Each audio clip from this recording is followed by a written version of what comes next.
Assalamualaikum warahmatullahi wabarakatuh. Perkenalkan kami dari kelompok 5 Psikologi Perkembangan Peserta Didik yang beranggotakan Adelia Agustin, Zuratul Latifah, Fitri Salsabila Fatah, dan saya Titi Komariah akan menyampaikan materi tentang teori perkembangan ekologi keislaman. Untuk materi yang pertama akan disampaikan oleh saya, Titi Komariah. Di sini saya akan menyampaikan tentang teori ekologi menurut Uri Bronfenbrenner. Uri Bronfenbrenner merupakan ahli psikologi dari Cornell University, Amerika Serikat. Menurutnya, teori ekologi memandang bahwa perkembangan manusia dipengaruhi oleh konteks lingkungan, dan hubungan timbal balik antara individu dengan lingkungan akan membentuk tingkah laku individu tersebut, serta informasi lingkungan tempat tinggal seorang anak akan menggambarkan, mengorganisasikan, dan mengklarifikasi efek dari lingkungan yang bervariasi. Berikut ini terdapat 5 sistem lingkungan berlapis yang saling berkaitan menurut Bronfenbrenner. Yang pertama yaitu mikrosistem. Mikrosistem merupakan lingkungan yang paling dekat dengan pribadi seorang individu, yang meliputi keluarga, guru, teman sebaya, sekolah, lingkungan tempat tinggal, dan hal-hal lain yang sehari-hari ditemui oleh seorang anak. Dalam mikrosistem inilah terjadi interaksi yang paling langsung dengan agen-agen sosial, dan individu tidak dipandang sebagai penerima pengalaman yang pasif, melainkan individu ikut aktif membangun setting pada mikrosistem ini. Subsistem yang kedua yaitu mesosistem. Mesosistem mencakup interaksi di antara mikrosistem, di mana masalah yang terjadi dalam sebuah mikrosistem akan berpengaruh pada kondisi mikrosistem yang lain. Contohnya, hubungan antara pengalaman keluarga dengan pengalaman sekolah dengan pengalaman keagamaan, pengalaman keluarga dengan teman sebaya, serta hubungan keluarga dengan tetangga. Contoh dari hubungan antar pengalaman keluarga dengan pengalaman sekolah yaitu dukungan atau perhatian keluarga terhadap kebutuhan literasi tentunya akan mempengaruhi kinerja seorang anak di sekolah. Dan sebaliknya, dukungan sekolah dan keluarga akan mempengaruhi seberapa jauh peserta didik akan menghargai pentingnya literasi. Subsistem yang ketiga yaitu ekosistem. Ekosistem adalah sistem sosial yang lebih besar di mana anak tidak terlibat interaksi secara langsung, tetapi ekosistem ini berpengaruh terhadap perkembangan karakter seorang anak. Contohnya, jam kerja orang tua bertambah yang menyebabkan peserta didik atau seorang anak kehilangan interaksi dengan orang tuanya, sehingga kurangnya keterlibatan orang tua dalam pola asuh tersebut tentunya mempengaruhi perkembangan anak di rumahnya. Subsistem dari ekosistem lain yang secara tidak langsung menyentuh pribadi seorang anak akan tetapi berpengaruh besar yaitu meliputi koran, televisi, dokter, keluarga besar, dan lain sebagainya. Subsistem yang selanjutnya yaitu makrosistem. Makrosistem yaitu lapisan terluar dari lingkungan anak. Subsistem makrosistem terdiri dari ideologi negara, tradisi, agama, hukum, adat istiadat, budaya, nilai masyarakat secara umum, dan lain sebagainya. Menurut Burke, budaya yang dimaksud dalam makrosistem adalah pola tingkah laku, kepercayaan, dan semua produk dari sekelompok manusia yang diwariskan dari generasi ke generasi. Dan subsistem yang terakhir yaitu kronosistem. Kronosistem mencakup pengaruh lingkungan dari waktu ke waktu beserta caranya mempengaruhi perkembangan dan perilaku individu. Contohnya seperti perkembangan teknologi dengan produk-produk turunannya seperti internet, gadget, and so on, dan membuat seorang anak itu mahir, nyaman, dan terbiasa menggunakannya untuk pendidikan maupun untuk hiburan. Secara sederhana, interaksi dari kelima subsistem yang dikemukakan oleh Uri Bronfenbrenner terdapat pada gambar berikut ini, yang meliputi mikrosistem, mesosistem, ekosistem, makrosistem, dan kronosistem. Sekian penjelasan dari saya, terima kasih. Assalamualaikum warahmatullahi wabarakatuh. Saya Zuratul Latifah. Saya akan menyampaikan sedikit materi tentang lingkungan pendidikan Islam. Menurut Zakiyah Darajat, lingkungan pendidikan Islam adalah segala sesuatu yang melingkupi proses berlangsungnya pendidikan Islam.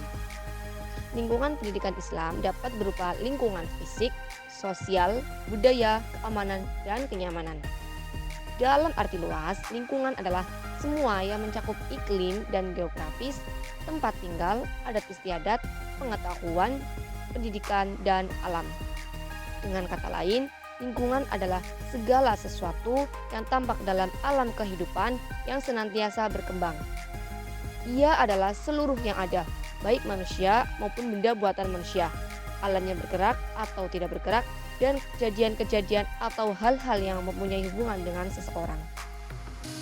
Sartain atau seorang ahli psikologi Amerika, sebagaimana dikutip oleh Sutyono, mengemukakan bahwa lingkungan adalah meliputi semua kondisi dalam dunia ini yang dengan cara-cara tertentu mempengaruhi tingkah laku manusia, pertumbuhan, perkembangan, kecuali gen-gen.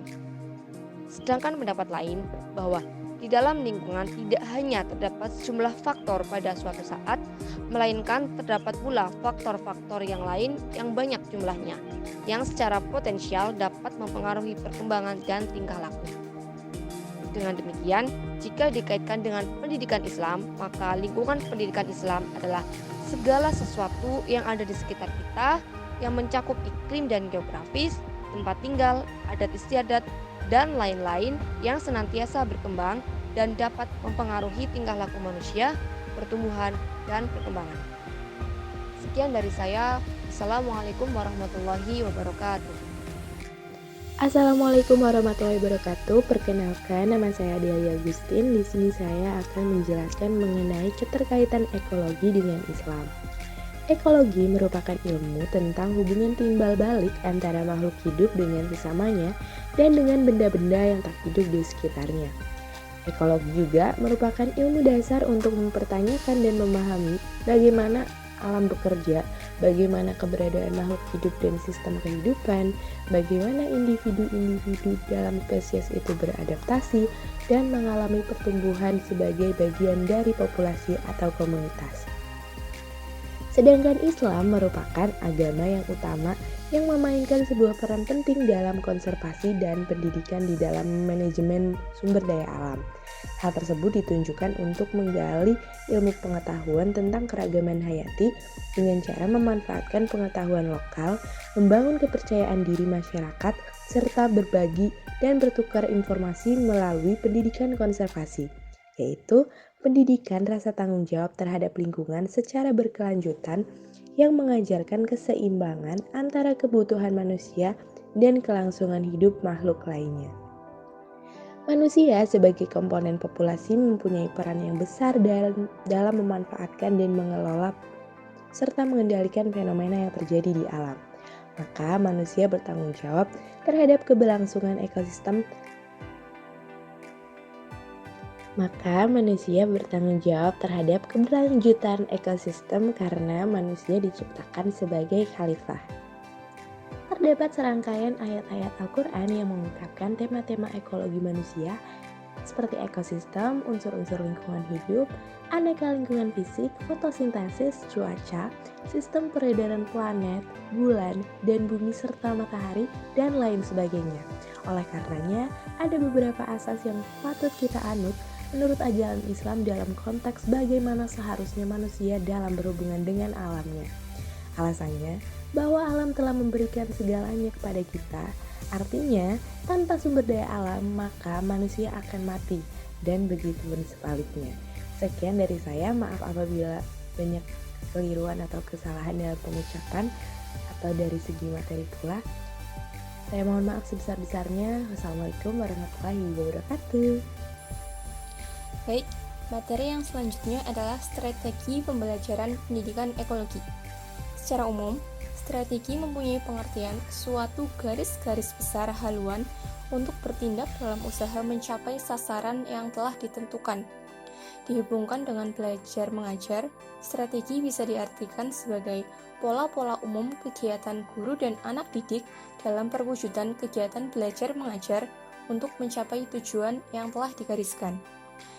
Beberapa langkah pembelajaran pendidikan ekologi yang dapat dikembangkan sebagai bagian dari strategi pembelajaran pendidikan ekologi di lingkungan lembaga pendidikan antara lain: yang pertama, membangun kultur pendidikan ekologi di sekolah, yaitu lingkungan yang mendukung dan menjadi laboratorium bagi penyampaian pendidikan ekologi, sehingga lingkungan dan proses kehidupan semacam ini bagi para peserta didik benar-benar bisa memberikan pendidikan tentang cara belajar menghargai ekosistem. Dalam proses tumbuh kembangnya, peserta didik dipengaruhi oleh lingkungan sekolah yang asri, selain lingkungan keluarga dan lingkungan masyarakat.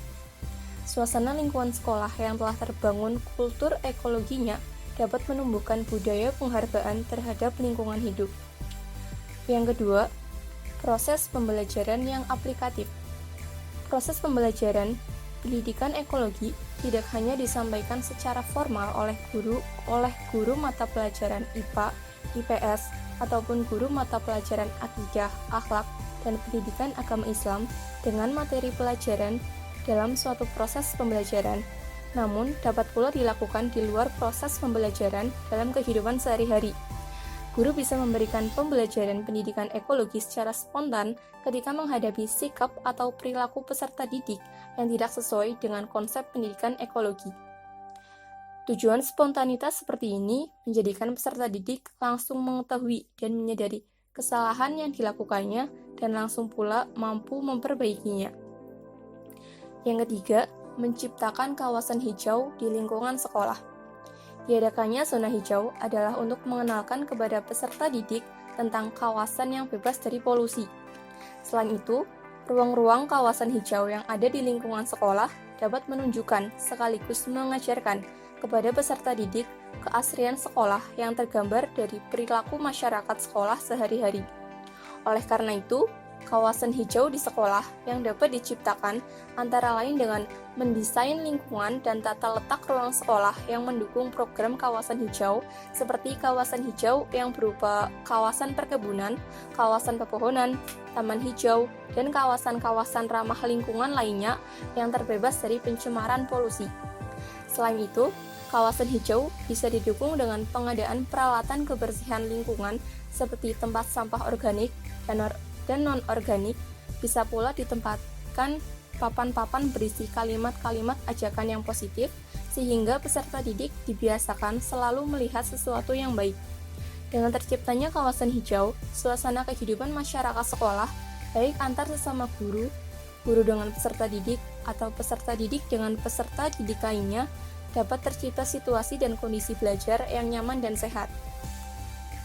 Yang keempat, memberikan wahana ekspresi peserta didik. Dalam membahas suatu materi pendidikan ekologi, hendaknya seorang guru tidak hanya menekankan pada nas-nas agama maupun bukti-bukti empiris, melainkan juga peserta didik diberi ruang untuk mengekspresikan diri, mengaktualisasikan bakat, minat, dan kreativitas yang mengarah pada kesadaran untuk memperlakukan alami dalam bentuk keterampilan dan seni, seperti mengkreasi tempat sampah menjadi tempat yang tidak lagi dilihat sebagai tempat kotor, yaitu dengan cara memberikan cat atau aksesoris yang mengandung nilai estetika, atau mendayagunakan barang-barang tak terpakai menjadi barang yang memiliki nilai guna dan profit. Strategi yang terakhir yaitu memberikan kesepahaman ide dan gagasan. Menggagas sebuah gagasan pendidikan ekologi tanpa merangkul stakeholder sama saja merencanakan kegagalan gagasan. Ide gagasan pendidikan ekologi dapat dibangun dengan melibatkan semua pemangku kepentingan seperti pemerintah daerah, institusi yang memiliki peran terhadap lingkungan, tokoh masyarakat, masyarakat sekolah, dan orang tua siswa. Membangun kesepahaman ide gagasan pendidikan ekologi dengan pemerintah daerah dan institusi yang menangani lingkungan hidup akan memudahkan dukungan yang bersifat kebijakan, regulasi, maupun dukungan material. Membangun kesepahaman dengan masyarakat sekolah akan berfungsi sebagai penguat kultur yang pernah dibangun di dalam ruang kelas. Sedangkan membangun kesepahaman dengan orang tua akan menjadikan ramah sebagai keberlanjutan sekaligus fungsi kontrol atas pendidikan ekologi.